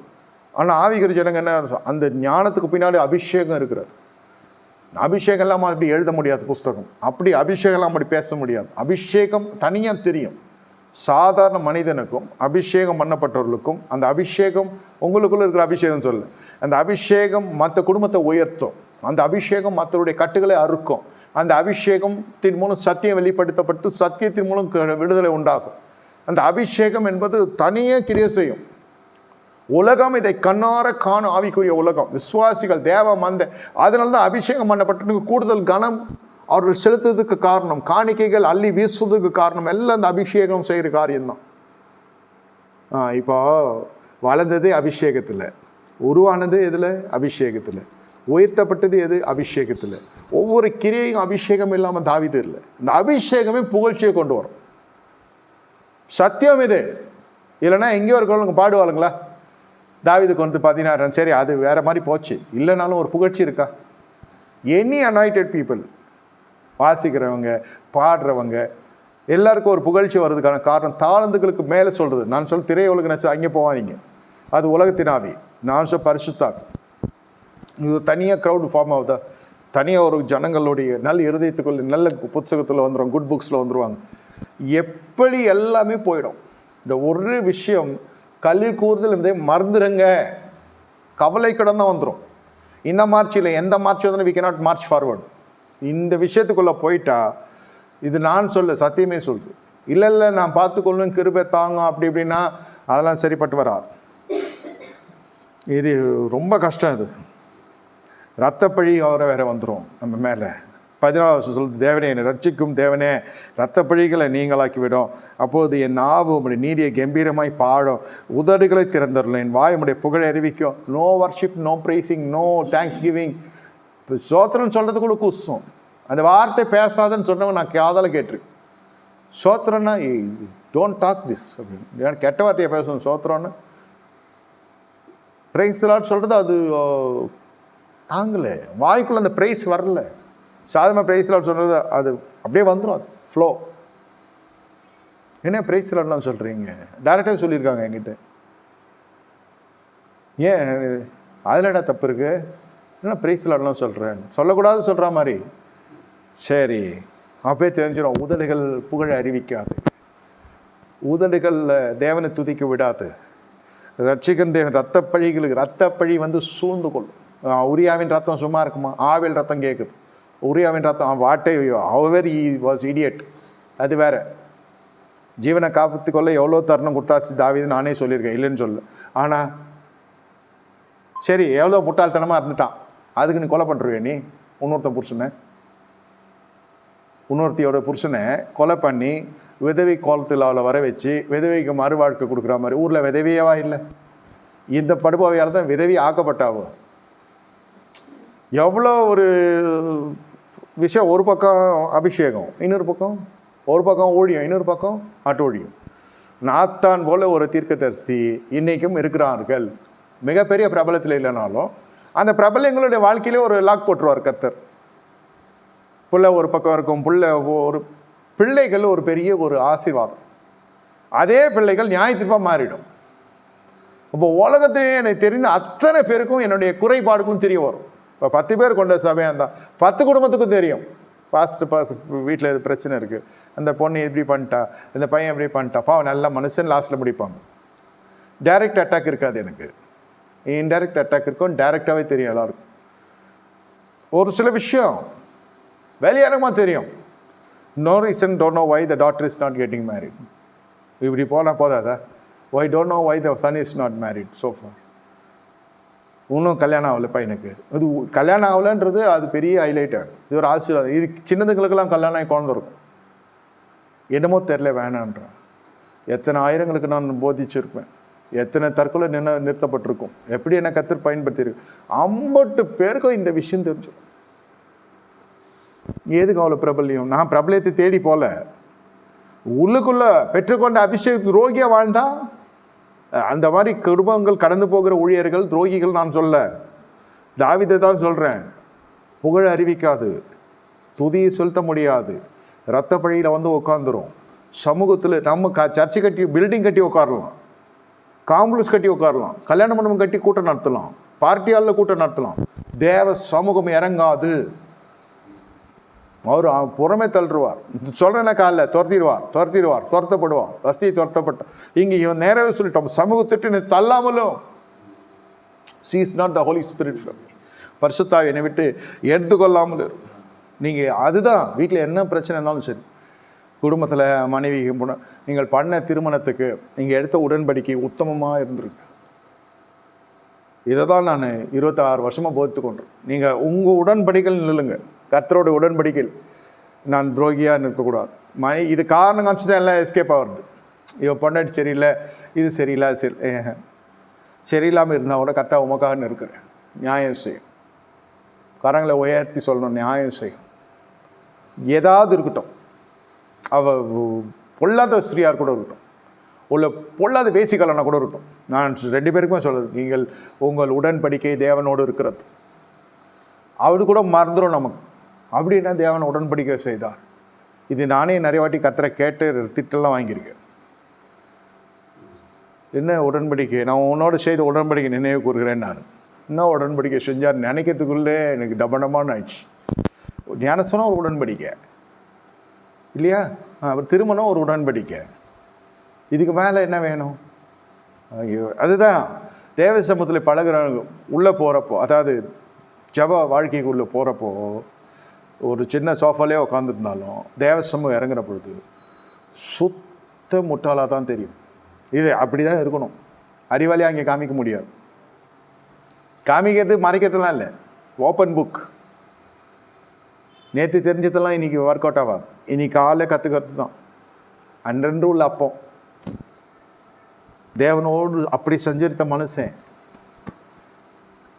எல்லாம் அணுவணுமாக அனுபவிச்சுவேன். தேவ சமூகத்தை அனுபவிச்சுவேன். அந்த துதிகள் மூலம் வருகிற நன்மையை அனுபவிச்சுவேன். கிருபையை பெற்றுக்கொண்டவன், கிருபையை பார்த்தவன். யாரும் கிருபையை பார்த்துருக்கீங்களா? இந்த மனுஷன் கிருபையை பார்த்துருக்குறான், அந்த சமூகத்தை உணர்ந்துருக்கிறான். சிலதெல்லாம் சொர்ணியலாது இருக்கும். பாடினா பாடும், ஆடினா ஆடும். வெளில போய் சிகரெட் கொளுத்திட்டு போயின்னு இருக்கும். இங்கே ஒரு ஃபயர், அங்கே ஒரு ஃபயர். இங்கேயும் ஃபயருன்னுவான், சர்ச்சிலையும் அங்கே ஒரு ஃபயர் போட்டி கொடுன்னுவான். உணர்வு இல்லாதது. இந்த மனசு அப்படி இல்லை. சமூகத்தை விட்டு என்ன தள்ளலாம். சமூகத்தினால் வருகிற மேன்மை, அந்த அபிஷேகத்தில் வருகிற மேன்மை, அந்த கிருபையில் வருகிற நன்மை இன்ச் பை இன்ச் அனுபவிச்சவன். வனாந்தரத்தில் போட்டாலும் போட்டார் கர்த்தர். இல்லை, என்னுடைய அனுபவம் சொல்கிறேன். இன்ச் பை இன்ச்சாக அதை அனுபவிக்கும். அதனால தான் இந்த நிர்வாகங்களுக்குள்ளும் போல நான் நிறுவனத்துக்குள்ளும் போய் மாட்டிக்கல. கொடுக்கப்பட்ட ஒழிவை நிறுவனமாகவும் நான் ரொம்ப மாற்றலை. ஒரு ஆஃபீஸ் இருந்துச்சு, அதுவும் எடுத்து சாத்தி இங்கே வந்துட்டோம். ரொம்ப அதுக்குள்ளெல்லாம் போகல, எனக்கு பிடிக்கல. எத்தனை பேர் சுவிசேஷம் செஞ்சு எனக்கு என்ன வரப்போம்? என் சிலுவையை தூக்கத்துக்கு எனக்கு பலன் இருந்தால் போதும். நான் எதிர்மறையாக பேச நினைக்க வேண்டாம். சொல்ல வர கருத்து என்னன்னா, நானே என் வீட்டாரும் கர்த்தரை செய்வோம். எத்தனை பிள்ளைகள்? 3 பிள்ளைகள். மனைவி எத்தனை? 1 தான். சந்தோஷம். மனைவி, பிள்ளைகள், நான் வீட்டும் கர்த்தரை செய்வோம். இப்படி ஒவ்வொரு குடும்பமும் உடன்படிக்கைக்குள்ளே வருகிற பொழுது தேசத்துக்குள்ளே ரட்சிப்பு தீபம் எரியும். எழுப்புதல் தானாக வரும். இதுக்கு நம்ம தனியாலாம் இல்லை. இது எழுப்புதலெல்லாம் பண்ணுறவங்களோட வீடை போய் பார்த்தா கட்டப்பட்டிருக்காது. கலந்து கொள்கிறவங்க வீடை பார்த்தா அதுவும் கட்டப்பட்டிருக்காது. யாரை எழுப்பி என்ன பண்ண போகிற? எழுப்ப வேண்டியதே நம்மளால் குப்புறப்படுத்திருக்கான் வீட்டில். எழுந்துச்சிக்கல. இது தயவுசெய்து தவற எடுத்துக்கொள்ளாது. களி கூறுதல் நம்ம போய் 10 பேரோடு சேர்ந்து கையை உயர்த்தி ஆராதிக்கிறதுல வராது. 10 இடத்துலேருந்து வருகிற நிந்தை, அவமானம், ஏச்சு பேச்சு சகிக்கிறீங்க பாருங்க, அதுவும் வேணாம். ஒரே ஒரு மனுஷனோடு வாழ முடியல, ஒரே ஒரு மனுஷியோடு வாழ முடியல, என்னால் முடியல. வாகத்தினுடைய காரியம் என்ன? ஒரு மனுஷன் என்ன வேணவே வேணான்றாங்க. பரவாயில்ல, என் மேலே தப்பு இல்லை, அவங்க மேலே தான் தப்பு. பரவாயில்ல, சகிக்கிறாயா? சகிச்சா சைன் பண்ண மாட்டேன். நானும் பண்ணுறேன். அது கோவத்தில் உசுப்பி விட்டா சைன் பண்ணிட்டு போய்டும் சில பேர். என் பணத்துக்காக தான் இவன் நிற்கிறான்னு ஒரு மனசு சொன்னான். என் பணம் ஒரு பைசா நான் போட அப்படின்னு போயிட்டான். அவன் ஜாலியாக போய் இன்னொருத்துக்கூட வாழ ஆரம்பிச்சிட்டான். பணம் வாங்கிட்டு போகணும்னு சொல்ல. எதுக்கு அந்த டாப்பிக்கில் வாழக்கூடாது? பேசின காதடித்தவரில் போல இருக்கட்டும். விவாகரத்தை பற்றியெல்லாம் பேசுனா தம்பதிகளை சொல்கிறேன், ராஜ்யத்தின் சுவிசேஷத்தின் விசுவாசிகள் சொல்கிறேன். அது அந்த லாங்குவேஜ் தெரியாது. இப்போ உங்ககிட்ட போய் தாய்லாந்து பாஷை பேசுன்னு சொல்லுவீங்க, திட்டினாலும் தெரியாது. எப்படி இருக்கும் உங்களுக்கு? பேசுகிற வார்த்தை பாஷை புரியல, உங்கள்கிட்ட தான் பேசுகிறாங்க, ஒன்றும் தெரியலன்னு சொல்லுவீங்க, இல்லை ரெஸ்பாண்ட் பண்ண மாட்டீங்க, இல்லை அவன் போய்டும் பேசாமல். அந்த ஸ்டாண்ட் இருந்துச்சுன்னா விவாகரத்து நடக்காது. விவாகரத்துன்னு வந்துச்சுன்னா நம்ம போகக்கூடாது. நீ சைன் பண்ணு, நீ மியூச்சுவலாக பிரியலாம், நம்ம அதெல்லாம் சண்டையில் வர்றது தான். அது நிறைய பேர் அது அட்வான்டேஜ் எடுத்துக்குவாங்க. விசமிகள் சொல்கிறேன். சொந்தக்காரங்க சொல்கிறேன் அதை வானான்ட்டல விடண்டா அப்படின்னு. அவ்வளோதான். அது உள்ள 3வது மனுஷனை விட்டிங்கன்னா பிரித்து பிரித்து பிரித்து பெருசாக்கி விட்ருவோம். வாட்ஸ்அப் ஃபேமிலி குரூப்பில் போட்டோன்னா போதும், அவனுக்கு டைவர்ஸ் ஆமேன், அவ்வளோதான். பாதுகாப்பே போயிடும் நம்மளுக்கு. தனியாக இருக்கிறது எவ்வளோ கஷ்டம்னு தெரியும் இல்லையா உங்களுக்கு? நாய் போய் எல்லாம் சீண்ட ஆரம்பிக்கும், தனியாக போக முடியாது சொல்லுவாங்க. அதுக்கெல்லாம் காரணம் அந்த பாதுகாப்பு உடச்சிக்கிறது யார்? அதுதான் அந்த உடன்படிக்கை உங்களை என்ன காக்கிறது. தாலியெல்லாம் வேலி கிடையாது, கழுத்தில் மாட்டிருக்கிறதெல்லாம் சரி, எதை மாட்டிக்கங்க, தேவைப்படுறப்போ கொடுங்க, சந்தோஷம். எவ்வளோ 11 பவுன் கொண்டு சங்கிலி போட்டுக்கோங்க, தப்பு இல்லை. தேவைப்படுறப்போ 10 லட்சமாக ஆகும் இன்றைக்கி டேட்டுக்கு, சொல்கிற குறைஞ்சபட்சம். அதனால் அதிலெல்லாம் இல்லை, அந்த தாலியோ அந்த இதெல்லாம் உங்களை காப்பாற்றாது. நீங்கள் வேதம் கூட நம்ம கடைப்பிடிக்கிற வேத சத்தியங்க, நம்ம கற்றிருந்த வேத சத்தியம் என்ன, நாட்டில் நிலுவையில் இருக்கிற வேத சத்தியம் என்னன்றதும் ராஜ்ய நியாயந்தி இருக்கு. சங்கீத புஸ்தகம் ஃபுல்லாக படித்து ஒப்பிச்சு ப்ரைஸ் வாங்கலாம் சண்டே ஸ்கூலில்.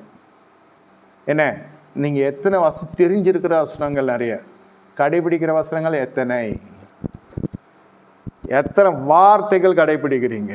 சங்கீதக்காரன் இந்த சங்கீதம் படிக்க படிக்க படிக்க அணுவாக அனுபவிச்சிருக்கான் சமூகத்தை.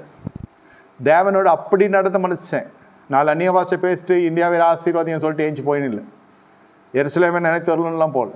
எனக்கு ஞானம் கொடுத்தது தேவன், அந்த ஞானம் திரும்பத்தாரும், ரட்சிப்பின் சந்தோஷம் திரும்பித்தார், என்னை சுத்திகரியும், ஈசோப்பினால் சுத்திகரியும். அப்போ ரத்தம்லாம் சிந்தப்படல, பலிகள் தான். ஏசு ரத்தம் ஜெயம்லாம் கிடையாது. அப்போ என்ன எது சுத்திகரித்தால் தான் நான் சந்தோஷம் மகிழ்ச்சி கேட்கும்படி என்ன நொறுக்கின உம்முடைய நீர் நொறுக்கின எலும்புகள் களி கூறும். எலும்பு களி கூறும்னா எப்படி? அது எலும்பு களி கூறுகிறது எல்லாருக்கும். அதனால அழகாக பெண்டு பண்ணி உட்காறீங்க, ஃபோல்டு பண்ணி உட்காறீங்க, ஓடுறீங்க, கை எப்படி மடக்கிறீங்க, காலை அப்படி ஆட்டுறீங்க, அசைகிறீங்க, எல்லாம் சரி. எலும்புகள் களி கூறுது தெரியாது. நல்ல நிலையில் இப்போ உடல் நல்லா இருந்தால் தெரியாது. நிலத்தப்பி போகிறப்போ அதுக்குன்னு ஒரு ஜெபம் பண்ணுற பொழுது தான் இழந்த சுகம் திரும்பி வந்தால் நல்லமாக இருக்கும். முடக்கப்பட்டு விடும், எச்சரிக்கையாக இருங்க. 26 ஆண்டு நீங்கள் நினைக்கிறத போலலாம் இல்லை. நியாய தீர்ப்பு உடனுக்குடன் குடும்பங்கள் தோறும் வரும். நீங்கள் போலீஸ் ஸ்டேஷன், கோர்ட்டு, கச்சேரி இதெல்லாம் சரிப்பட்டு வராது. தேவ ராஜ்யம் இறங்குது வீட்டில். யாரெல்லாம் உத்தமமாக இருக்கிறீங்களோ மார்ச் மாதம் ஆசீர்வதிக்கப்படுவீங்க. பரீட்சை மாதிரி தான் இந்த மாதம். களி கூறுதல் ஜெயிச்சவங்களுக்கு, தோத்தவங்களுக்கு நான் சொல்ல விரும்பலை, நீங்களே பார்த்துக்கோங்க. உதடுகளை கர்த்தர் திறக்க வேண்டும். அவர் புகழை பாட கர்த்தர் தான் என் உதடுகளை திறக்கணும். அது டோட்டல் டிபெண்ட்.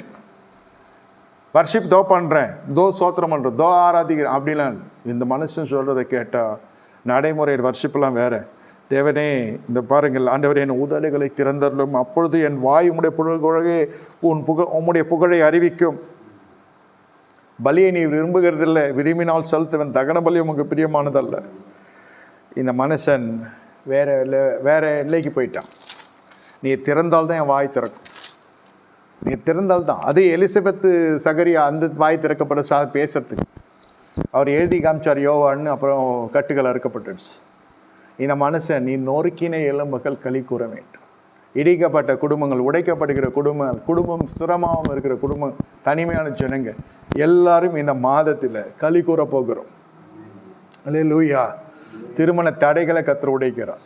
உடைக்கப்படுகிற திருமண தடைகள், அதே போல் திருமணத்துக்கு பிறகு வாழ்க்கையில் வாழ்றதுக்கு நிறைய தடைகள் இருக்கும். 51 சங்கீதம் எல்லாம் படுக்கிறதுக்கு முன்னே வாசித்து படுங்க. உங்களுக்கும் சில வெளிப்பாடு கர்த்தர் கொடுப்பார், எழுதி வச்சுக்கோங்க. ஒரு நோட் வாங்கி வச்சுக்கோங்க. பைபிள் படிக்கிறப்போ சிரிப்பாக எடுத்துக்கலாம், நீங்கள் அதான் நகைப்பாக எடுத்துக்காதீங்க, விளையாட்டுகளில் எழுதி வச்சுக்கோங்க. உங்களோட தேவன் இனி பேச ஆரம்பிப்பார். ஒரு சங்கீதம் படிப்பீங்க, ஏதாவது ஒரு வசனம் தொடர்ந்து எழுதி வைங்க, டேட்டை போட்டு எழுதி வைங்க.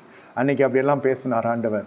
அதே திரும்பி அடுத்த வாசி அதே சங்கீதம் படிக்கிறப்போ வேறு மாதிரி ஒரு இன்டர்பிரிட்டேஷனும் ஒரு வியாக்கியானம் அதையும் எழுதி வைங்க. இதை தனிப்பட்ட விதத்தில் வரணும். தியான நோட்கள் உதவாது. எழுதுகிறவங்க நம்மளும் நிறைய புத்தகம் எழுதிருக்கோம், அதெல்லாம் சொல்ல. சபை விருத்தி அடையணும்னா வசனம் விருத்தி அடைய வேண்டும். சபை பெருகாது, வசனம் பெருகலாம், அந்த சபை பெருகாது. எத்தனை 1000 ஆத்துமாக்கள் வேணும் ஆண்டவர், எல்லாம் ஜபம். அதை தான் ஜபந்தான் சொல்லுவாங்க. நான் சொல்கிறது கிரியை. நீங்கள் ஜெபிக்க வேண்டும், இல்லைன்னு சொல்லலை. ஆனால் அந்த அளவுக்கு சத்தியம் உங்கள் வாழ்க்கையில். the more you pray, the more you must be holy. நீங்கள் பார்த்தீங்கன்னா the more you pray, the more unholiness takes place the praying person. எவ்வளோ அதிகமாக ஜெபிக்கிறோம் அவ்வளோ அதிகமாக உங்களுக்கு பிரச்சனை வருது. பிரச்சனை இல்லை, அந்த அளவுக்கு பரிசுத்தம் இல்லை. இருக்கா இல்லையான்றது உங்களுக்கு தெரியும். ஆனால் வசனத்தை படித்தா வசனம் சும்மா விடாது, நெருக்கி போட்டு உங்களை கொண்டு வந்து விட்டுரும். அப்போ நம்ம முழு உள்ள இடத்துல அந்த வசனம் இருக்கா? நம்ம தெரிந்த ஒரு தவறு செய்கிறோம், தெரியாமல் செய்ய தவறு வேறு, தெரிந்தே ஒரு தவறு செய்கிறோம், வார்த்தை மீறி போகிறோம், வழிகள் செவ்வையாக இருக்காது. நமக்கே தெரியும், நோ நீட் அ ப்ராஃபிட். தேவனுடைய வார்த்தை சொல்லுது வாழ்க்கை எப்படி போகிறது. பொதுவாக ஜபத்தை சார்ந்திருக்கேன்னு சொன்னாக்கா நல்லா தெரியும், அசுத்தம், அபத்தம், அந்நியனுகம் தைரியமாக வருவாங்க ஜபத்துக்கு. இந்த மாதிரி பையன் விரும்பிட்டான், கல்யாணம் பண்ண போகிறோம், டேட்டு தான் கேட்பாங்க, எப்படி இருக்கான்னு கேட்குறவங்க இங்கே வரமாட்டாங்க. சத்தியம் தெரியும், வசனம் இப்படி சொல்லுகிறது, முடிஞ்சிச்சு, இது வாழ்க்கை சரி இருக்காது, அவங்களுக்கே தெரியும். அந்த பருவத்துக்குள்ளே ஆவிக்குரிய வாழ்க்கையை காணும். உங்கள் வாழ்க்கையை உங்களுக்கு தீர்மானிக்கிற அதிகாரம் இருக்கிறது, உங்கள் உரிமை இருக்குது, அந்தஸ்து இருக்குன்னா வசனம் அந்தளவுக்கு தனிப்பட்ட விதத்தில் புரள வேண்டும். எவ்வளோ வசனம் உங்களுக்கு தெரியும்னு நான் சொல்ல, ஒரு நாளைக்கு ஒரு வசனம் தியானித்து நீங்கள், இது உங்கள் மனசாட்சி தான், no homework, spiritual work. மனசுலையாவது திங்க் பண்ணி எங்கள் ஃபோன்லேயாவது கிறுக்கி வைங்க. எத்தனை நோட் பேட் இருக்குது நமக்கு, அதுக்கு தான் இதெல்லாம் யூஸ் பண்ணணும். சும்மாவே இருக்கக்கூடாது. வசனம் ஏதாவது ஒன்று பார்த்துக்கணும், நான் படித்தது திருப்பி ரிப்பீட் பண்ணிப்பாரு. அப்படி பண்ண மனசுன்னு தாவீது. ஐயோ, ஒரு தியானிக்கிறப்பது அக்கினி மூண்டது, படிக்க படிக்க படிக்க கண்ணீரே வந்துடுச்சு. எல்லாத்துக்கும் இழுத்துட்டு போனது தான் அந்த இச்சை. இதுக்கும் மேலே ட்ராவல் பண்ணுற இச்சை, இதுக்கும் மேலே அவனை கொண்டு போனது தான் இந்த இச்சை. ரத்தம் சிந்தப்படல, சரி, இப்போ ரத்தம் சிந்தப்பட்ட நாம எப்படி இருக்கும்? தியானிக்கிறப்படுத்த அக்கினி மூண்டதில்லை, அக்கினி புறப்பட்டு வரணும். ஏசாயா சந்தித்த அக்கினி. இந்த பெண்மணி கருத்தரித்தால் கேட்கப்படாத ஜபங்கள் கேட்கப்படும், களி கூறுதல் உண்டாகும். அதே போல் பாவ மன்னிப்பு நிச்சயம் கேட்கப்பட்டு கர்த்தர் அந்த தாவீதை மறுபடியும் கூடாரத்தை எழுப்ப பண்ணினார். இந்த வருடத்தின் வாக்குத்தத்தை யாக்கோபின் கூடாரம் மறுபடியும் நிந்தையெல்லாம் எடுத்து போட்டு மறுபடியும் யாக்கோபின் கூடாரத்தை கர்த்தர் புதுப்பிக்கிறார். உங்கள் இருப்பிடத்தில் அற்புதத்தை காண போகிறீங்க. கண்களை மூடி கர்த்தரை நோக்கி பார்க்க களி கூறுதல், இருப்பிடத்தில் களி கூறுதல். கூகுள் அடிச்சு வர மெசேஜ் இல்லை இது. உங்கள் இருப்பிடத்தில் களி கூறுதல். ஆண்டவரே ஸ்தோத்தரிக்கிறோம், இந்த நாளிலே எழுந்தருள்வீராக. மனுஷன் அப்பத்தினால் மாத்திரம் தேவனுடைய வாயிலிருந்து புறப்பட ஊர் வசனம் பிழைப்பு. இந்த தேவன் எழுந்தருள்வீராக. அலங்கத்துக்குள்ளே சமாதான அரண்மனைகளை சுகம் பெருகட்டு, பாத்திரம் நிரம்பி வழியட்டும். வாய்கள் ரட்சிய கர்த்தராகிய இயேசு கிறிஸ்து உலகத்தில் வந்தீர். இந்த வேலையிலே குடும்பம், சபை அனைத்து இந்த வசனத்தின்படி எங்களை கலிகூரலைத்தார். அண்டரே, நீர் நொறுக்கின எலும்புகள் கலிகூறட்டும்.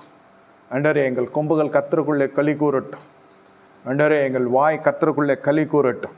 இயேசுவின் ரத்தத்தை தெளிக்கிறோம், இயேசுவின் நாமத்தில் பிதாவே, ஆமென். என் ஆத்துமாவே கர்த்தரை ஸ்தோத்திரி, முழு பரிசுத்தநாமத்தை ஸ்தோத்திரி. ஆத்துமாவே கர்த்தரை ஸ்தோத்திரி, கர்த்தர் செய்த சகல உபகாரங்களையும் மறவாதே. ஆமென். கர்த்தராகிய இயேசு கிறிஸ்துவின் கிருபை, பிதாவாகிய தேவனுடைய பரிசுத்த அந்யோன்யம் ஐக்கியம் நம்மளோடு சதா காலம் சில பரிசுத்தத்தோடு இருப்பதாக. ஆமென், ஆமென்.